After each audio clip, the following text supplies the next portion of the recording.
Mortal Kombat is being absolutely obliterated at the box office right now by a little foreign film called Demon Slayer. Is Hollywood really screwing it up with this streaming thing? Stay tuned, we're about to jump into this.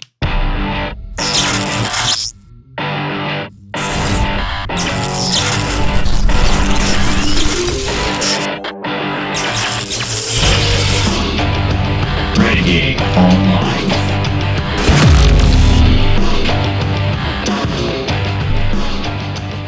Well, welcome back to another weekend edition here at Valiant Renegade, and before I get into it, make sure you hit that like and subscribe button, please, and if you care to, if you enjoy this video, if you enjoy what we're doing here on this channel, one of the best things you can do is leave a comment below. Let us know what you think. I want to hear your opinions. I do my best to respond to everybody that leaves a comment on the page, and also please share it out, Twitter, Facebook, Instagram, wherever you care to. We thank you so much. So let's get right into this. When we look at the raw box office numbers right now, when we see what Mortal Kombat is doing, when we look at what Demon Slayer is doing, and we see this article here from Deadline, Mortal Kombat and Demon Slayer in a fierce brawl for number one as domestic box office continues to rebound from the pandemic. Well, on the surface, they are correct. The two movies right now basically are neck and neck, with the revenues showing that Demon Slayer, although still ahead, pulled in about $9.5 million in grosses at the box office Friday night on its premiere night, last night, while Mortal Kombat raked in about $9 million. Both very respectable. But there's a problem with those numbers, and there's a piece of context that's missing. And that is the fact that Mortal Kombat right now is playing on twice the number of screens as Demon Slayer. AMC even reported they were selling tickets 4-1 to Demon Slayer over Mortal Kombat coming into this weekend. Mortal Kombat is currently playing on 3,000 or just a little over 3,000 screens in the US. Meanwhile, Demon Slayer is playing on only 1,500. So by that measure, there are twice as many opportunities to see Mortal Kombat, twice as many screenings, twice as many ways for people to get in the door to see it, and yet Demon Slayer is keeping pace. In other words, they are doubling, yes, doubling the output of Mortal Kombat with half the space. It's incredible. It's absolutely incredible. And what does all this mean? Well, there's a video I've been wanting to do for the last couple of weeks talking about my thoughts when it came to Hollywood making the decision, particularly in the case of studios like Warner Brothers, to go day and date release on their streaming services, in this case HBO Max, as they do drop them in the theaters. And I said from day one, this is a mistake. If you've got movies that people want to see, movies like Godzilla vs. Kong, and I wanted to do the video that weekend, a couple of weekends ago when that came out, and I started thinking to myself, I'm going to wait because I knew this weekend was coming. And finally, we have a weekend here where we can make a good comparison between a movie that is available on HBO Max at home, day and date release, Mortal Kombat, and one that isn't, that can only be seen in the theaters, Demon Slayer. Now, both of these are very popular movies inside their own fanboy genre. Demon Slayer comes into this weekend with almost $400 million in the bank because it was released in Japan back in October, and it is the highest grossing film in Japan's history. And there's a huge following here. I'll be seeing Demon Slayer in the theaters on Sunday.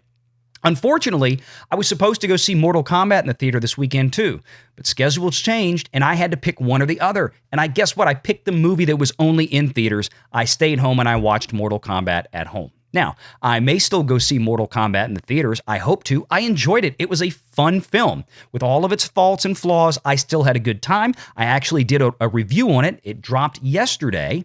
So go check that one out if you want to hear my thoughts on it. But I'm really looking forward to Demon Slayer as well.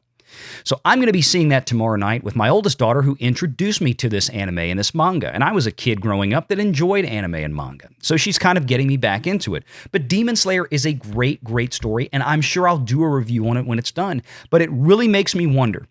The bean counters at Warner Brothers have to be sitting there right now looking at this Deadline article, looking at this Deadline article, looking at the article on The Numbers, which is another website which aggregates theatrical revenue data almost daily, I believe.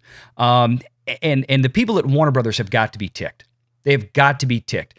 Imagine what Godzilla vs. Kong could have made at the box office with a simple 30-day theatrical window or a 45-day theatrical window. Imagine what Mortal Kombat would have done this weekend with the same 3,000 screens and the same exclusive 30 to 45-day theatrical only window. You know, the kind of thing that Hollywood studios used to do. Well, they didn't do it. And they are reaping the pain from it now. If you're going to tell me for 1 second that, yeah, you know, some people might not have still gone to the theater, they would have waited the 30 to 45 days and caught it on HBO Max, but there's so many more early adopters like me that would have maybe made a different decision this weekend. Maybe I would have found the time to squeeze in Mortal Kombat. Maybe I would have seen Mortal Kombat this weekend in a theater instead of Demon Slayer. There's a lot of things to think about, and I think Hollywood has really screwed the pooch on this one, and I hope this weekend teaches them the final lesson they need. Warner Brothers cannot continue, and other studios as well, cannot continue to do day-and-date streaming releases because, frankly, streaming revenues are never going to replace, they can never replace theatrical grosses at the box office. They can live in tandem, but you can't have the streaming without the theater. They'll never be able to make the same number of high-budget blockbuster films with streaming revenues. And I think they're waking up to that. I know Dune is coming out later this year from Warner Brothers. I don't think that'll ever be day-and-date streaming. That actually was made by another studio. Warner Brothers just has distribution rights. And they're going to have a hell of a time dropping that day-and-date on HBO Max because the studio that made it is, you know, their revenues are tied to theatrical revenues, not HBO Max revenues. So I hope all of this keeps them considering what they're doing, because what they're doing right now is not working in a little Japanese anime film that has a budget of probably a fraction of what Mortal Kombat did. Is kicking their ass right now. A lot. Take care.